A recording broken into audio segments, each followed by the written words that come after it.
Grabe baha. Bakit itim? Uy, ito pala yun. Taas ng expressway. Kaya pala tumatagas yung langis ng kaunti. Mukhang okay naman, no? Typical na ano, daan ng mga loob-loob. Oh my god, papasabak tayo. Ito na naman. Buisit. Dito nagpapagaway sa mga makakilala nyo.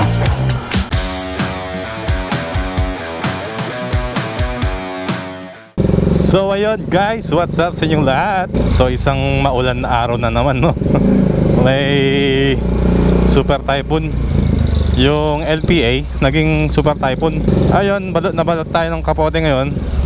Ito yung cellphone ko, naka plastic plastic yellow. At saka yung camera ko hindi ako nakikita nyo, nakabalot ng plastic yellow. Ay!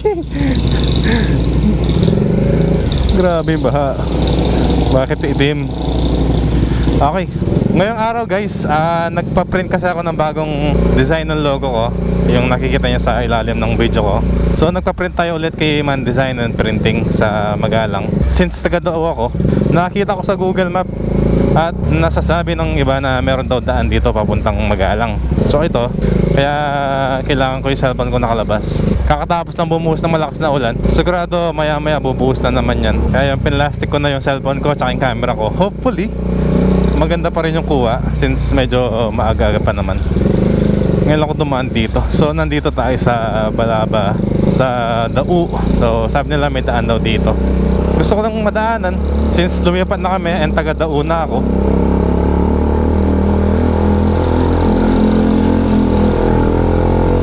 Uy, ito pala yun. Taas ng expressway. Dati dumadaan lang ako, nakikita ko to. Ito pala yun. Hindi ko masyadong kita yung cellphone ko, pero pag nilapit kong ganun nakikita ko naman. Kaya all goods. Pababa pala dito. Sakto pa naman, hinanginan ko yung gulong ko. Kasi guys, pag mga ganitong tag-ulan, mas maganda, medyo malambot ng kaunti yung gulong natin. Yun nga lang, ang pangit doon is yung handling natin medyo mahirap, pero mas safe ka nun kasi mas kakapit yung gulong mo. Kumbaga mas malaking portion ng gulong mo yung kakapit sa daan. Dahil bata dito. Titignan ko muna yung footage mamaya pagka uwi ko.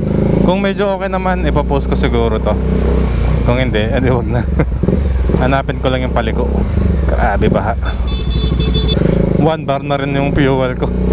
Nakalimutan ko magpagas kagabi. Kagabi ba yun? Basta nung isang araw na malis ako. Nga pala, okay na yung brake master natin sa harapan. Shoutout kay JMAP FI Specialist. So kung around kayong mga Balakad, Pampanga, ganon, and gaya na sabi ko, naghahanap kayo ng trusted mechanic na pagkakatiwalaan sa inyong big bike o kaya small cc bike, scooter, ganon, eh punta na kayo doon. Nasa Google Map naman siya. Malayo pa yung likuan. Ayun, okay na. Kaya pala tumatagas yung langis ng kaunti. Yung doon sa pump niya, yung rubber, lost thread na pala, no? Kaya tumatagas yung brake oil. Yun ang naging dahilan kung bakit may paunti-unting lumalabas. Eh syempre delikado yun. Baka maubusan tayo kaagad ng brake oil. Pero at least hindi ko na siya isipin. Ay ito, dito na tayo. Sana may madahanan akong gasolinahan.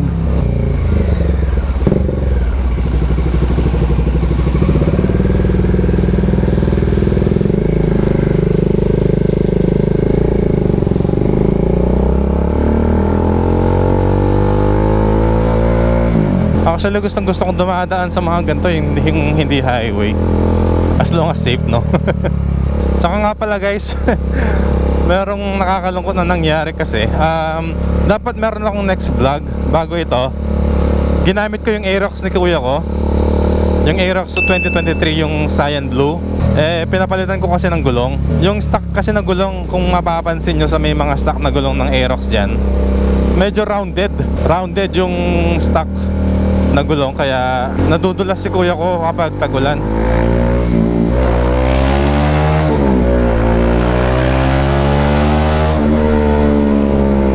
Ang kuya ko kasi guys is nagtatrabaho sa public school sa may bundok, kaya ayun, nadudulas daw siya. Ito tayo. Kaya may nakita akong medyo budget meal na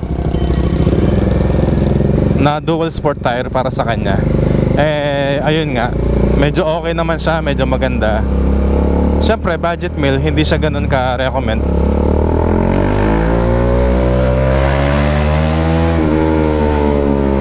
Pero maganda naman reviews. Pakita ko na lang yung picture kung anong klaseng gulong yun. Tapos dun din sa video na yun, humihingi din ako ng suggestion sa inyo, sa inyong mga nanonood sa akin, kung anong magandang dual sport tire sa Aerox, yung hindi ganun kamahal. Tapos ako din, soon, nag-order na tayo ng bagong gulong. Papakita ko sa inyo kung anong gulong ang binili ko. Siyempre sa susunod na video na yun.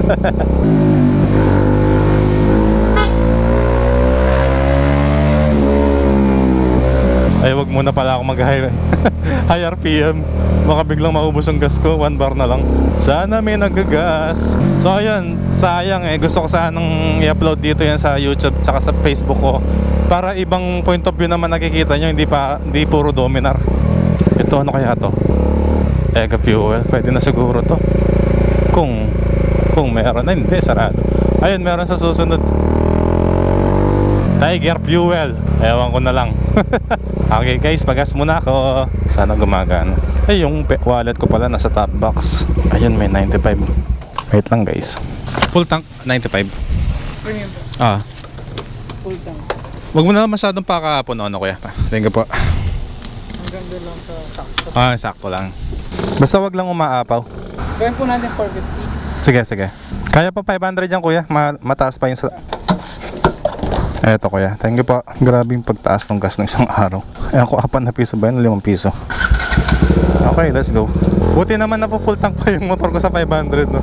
Nagpa full tank kasi ako bago price hike yung gasolina eh. Ngayon medyo bumaba yata ng piso, 2 piso, di ko alam. So ayan guys, sa video na yan nasabi ko rin na kapag nag-success ang aking channel, o kaya gumanda-ganda yung buhay ko, syempre priority mo na si baby. Pero just in case guys, para lang meron kayong nilulook forward sa channel ko, kumbaga. Alam ko napakaliit pa lang ng aking community, pero at least guys, alam nyo na may plano ako.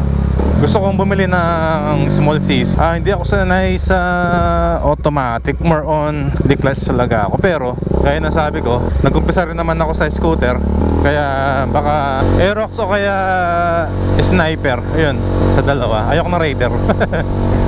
Nakaka-intimidate kasing Raider. Ngayon lang ako nadaan dito, pero familiar siya. Dito daw.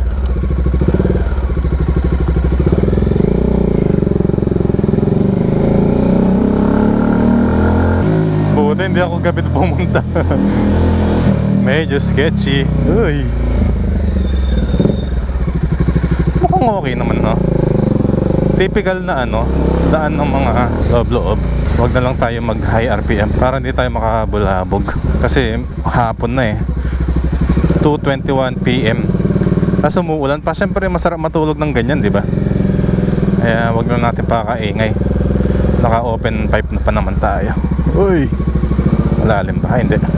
Kayang kaya.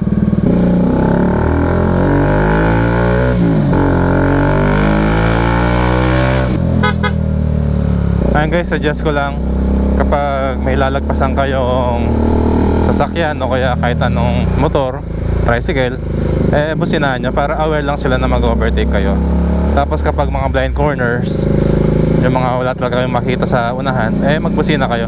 Uy, off-road yata dito, Gar. Oh my god, papasabak tayo. Buti na lang basta wag nyo kontrahin yung motor. Hindi pa ako naka dual sport siren yan. Actually medyo kalbo na nga yung gulong ko pero hindi tayo matotomba. Basta pag mga ganyan, iwasan nyo yung malalambot na daan. Di baling kayo sa tubig na mababaw, at least sa baba nun medyo matigas. Napasabak pa tayo dito. Siguro di na ako dito dadaan mamaya pa uwi. Pero yung susunod kong gulong guys, kayang kaya to. So yun nga, hindi naman off-road, magdo-dual sport tayo. Abangan nyo. At hindi siya ganun kamahal. Alam nyo naman, dito sa channel ko is as much as kaya natin, no? Nag-recommend tayo ng mga quality pero hindi ganun kamahal na pyesa. Hindi naman sa nakikipagmurahan, no? Siyempre, hindi naman lahat ng naka-big bike mayayaman, di ba? Kaya di naman lahat ng may motor is mayayaman. Siyempre, doon naman talaga tungkol ang channel natin. Alright, kalsada na naman.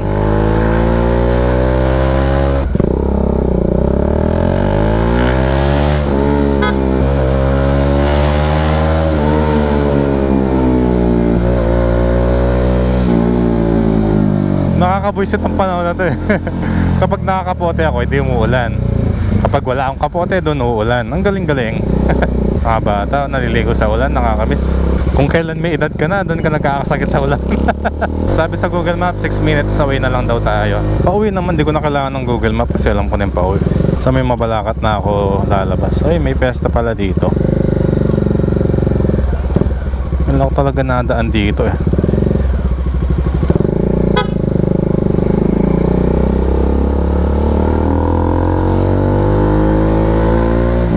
Madapdap Resettlement Center. Yun na.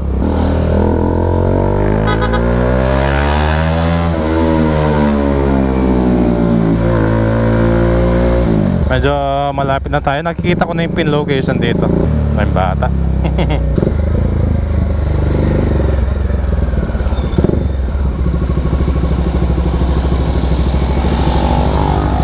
Baha na naman dito. Natatawa nga ako sa balita, i-share ko lang. Ang dami nilang nilalabas na pondo para sa mga baha na ganito. Ang nagkakos lang naman talaga ng baha is basura ng mga tao eh. Ano yun? Nakalaki ng ginagastos nila. Ginagamit nila yung pera ng mga tao na mga nagbabayad ng buwis. Tapos wala din, babaha din kasi walang disiplina o hindi natutukan yung mga tao na talagang nagkakos ng mga pagbaha na pagtapon ng basura. Dapat, para sa akin maging stricto ang bawat barangay sa pagtatapon ng basura. Bigyan ng multa, ganon. O kaya, pag may isang tao na nakakita na nagtapon ng basura, ayun, i-report tapos bigyan ng kaunting pabuya, parang ganon. Di ba mas may engganyo pa ang mga tao na magsumbong. Pero, isusumbong nila sa tamang paraan. Siyempre, ikaw na ayaw magbayad, di ka magtatapon ng basura sa maling lugar, di ba? Yun lang naman. Hopefully, ganun ang mangyari. Parang sa ibang bansa, lalo na sa Japan. Talagang kontrolado nila kung saan nagtatapon ng basura ang mga tao. Di pa ako nakapunta sa Japan, pero nakita ko na di ka pwede magtapon ng basura kung saan saan. Dapat may dala kang basurahan. Tapos, kapag napasok ka sa isang establishment, ay, pala liliko na ako dun. Ito na naman buisit. Ito yung dati eh. Sumobra din ako eh. Flashback. Shit, mali. Sumobra ako. End of flashback. Ulit lang. Akala ko iba na ako ng dinaanan. Ay, naku. Nako, mag-aalis ako ng Kapote. Sobrang init. Stay ko na lang yun sa banda pababa. At least this time alam ko na kung saan si Man Design and Printing. Last time di ko alam saan eh. Ayun, meron na silang design sa harap.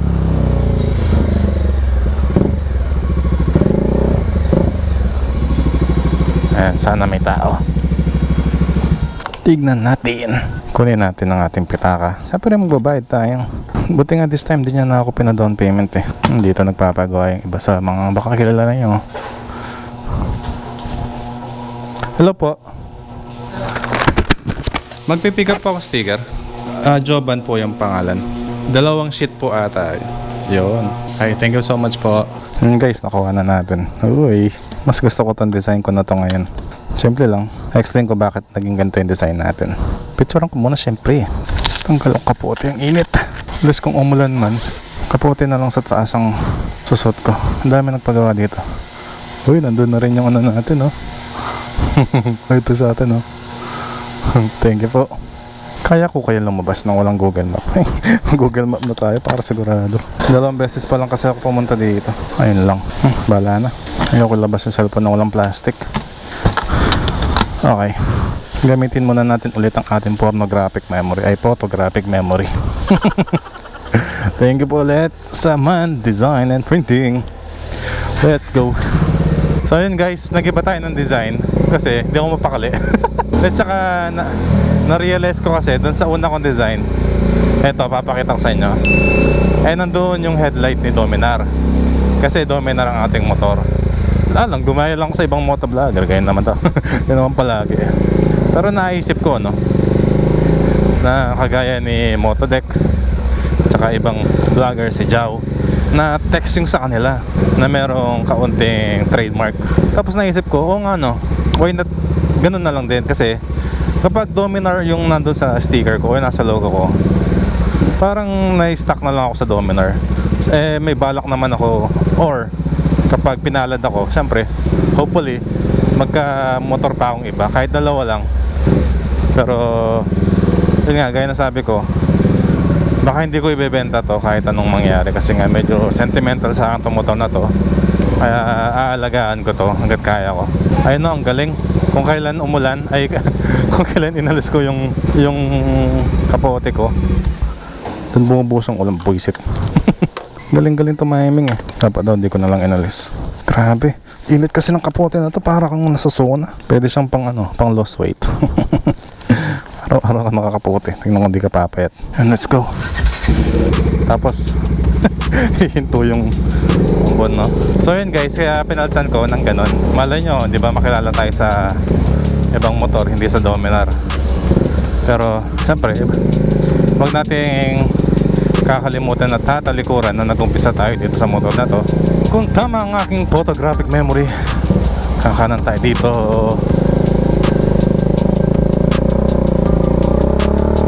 Alright,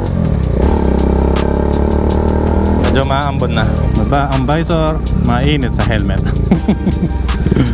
Saan ko nga ng kaunti? Grabe, nagpa-fog. Hindi ko pa nalagyan ng treatment sa fog eh. Yun lang. Saka medyo simple lang siya, no? Saka sa akin yung design, bala kong magpa-design sa mga legit na graphic artist. Siyempre gagastos ka doon. Eh wala pa nga tayong kinikita sa ating channel, gagastos na nga tayo. Ngayon tayo na muna, DIY na lang muna. Kaya nasabi ko, nakwento ko noon na mayroon tayo kaunting experience pagdating sa graphics. Kaya tiis-tiis na lang muna. So yun guys, hanggang dito na lang siguro yung video natin. Ayaw ko na rin naman paabain. Nakakuha ko na rin ang aking goal. Although meron pa ako ibang lakad, pero syempre sa akin na lang muna yun. Para hindi kayo mainip, ay gusto ko lang magpasalamat sa mga patuloy na nanonood sa akin at patuloy na sumusuporta, at saka sa mga tumatapos ng aking video. Malayo pa, pero malayo na tayo pagdating sa motovlogging. Pero tuloy-tuloy lang. Basta meron na isa nanonood sa akin, pagpapatuloy ko. Kung bago ka lang at nagustuhan mo ang aking video at aking mga content, huwag mong kalimutang mag-like and subscribe sa aking YouTube channel. At meron din tayong Facebook page, nagpo-post din ako doon. At kung nagustuhan mo rin, mag-browse ka sa iba kong videos. Hanggang dito na lang, paalala lang palagi na lagi tayong mag-ingat sa daan, lagi tayong maging alerto, at palaging habaan ng ating mga pasensya. Ako po ulit si Jovan Moto. Hanggang sa susunod na video. Laban out. Peace!